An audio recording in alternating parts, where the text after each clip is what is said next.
저는 모태신앙으로 자랐습니다. 주일이면 교회에 살다시피 하며 교회에서 지내며 봉사하며 지냈습니다. 주일을 지키고 교회에서 봉사하는 것이 하나님을 믿는 것으로 충분하다고 생각했습니다. 지금 생각해보면 그것은 그저 종교 생활이었습니다. 하나님과 인격적인 만남이 없었던 것입니다. 어느 순간부터 하나님은 제게 저의 삶을 온전히 주님께 달라는 마음을 주셨습니다. 그러나 저는 저의 삶의 주인의 자리를 포기하지 못했습니다. 하나님께 제 삶을 드리면 저라는 존재는 사라지고 하나님이 원하시는 삶에 그저 도구와 같은 존재로 전락할 것만 같았습니다. 내가 원하지도 바라지도 않는 인생을 살라고 하실 것만 같은 두려움에 내 삶의 주인의 자리를 손에 쥐고 놓지 못했습니다. 세상에 살면서 문제에 부딪힐 때마다 할 수 있는 종교적인 나의 모든 열심을 다했습니다. 그러나 문제는 여전히 문제로 남아있고 인생의 모든 실패를 맛보고 절망을 만나야만 했습니다. 내 안에 있다고 생각했던 하나님의 능력이 너무도 무능하게 느껴졌습니다. 내가 하나님의 뜻대로 하나님께 내 삶을 드리지 않으니 이렇게 나에게 벌을 내리시는 건가? 라는 생각에 하나님을 원망하며 멀리하였습니다. 그렇게 저의 삶은 하나님이 없이 사는 삶이 되어 갔습니다.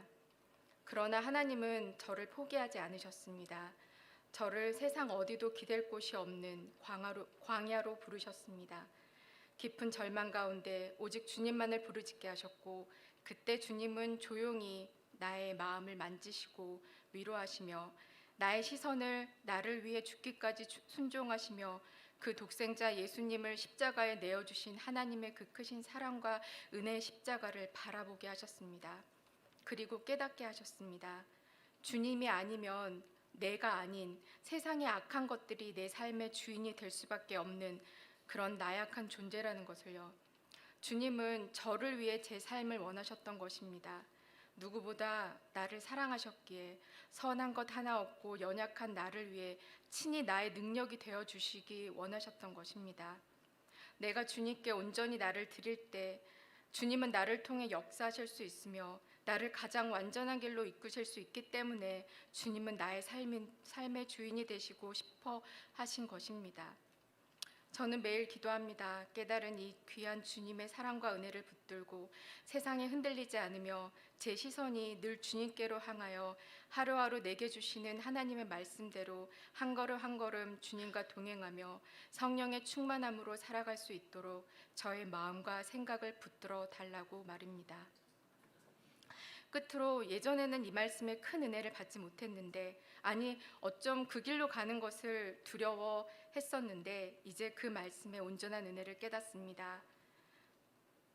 내가 사망의 음침한 골짜기를 다닐지라도 해를 두려워하지 않을 것은 주께서 나와 함께 하심이라. 나의 삶이 주님과 함께 하여 주신다는 것이 가장 귀한 것임을, 가장 큰 기쁨이 된다는 것임을 때론 앞이 보이지 않아도, 때론 이해되지 않아도 주님의 손을 붙들고 믿음으로 담대히 주님과 함께 나아가기를 원합니다.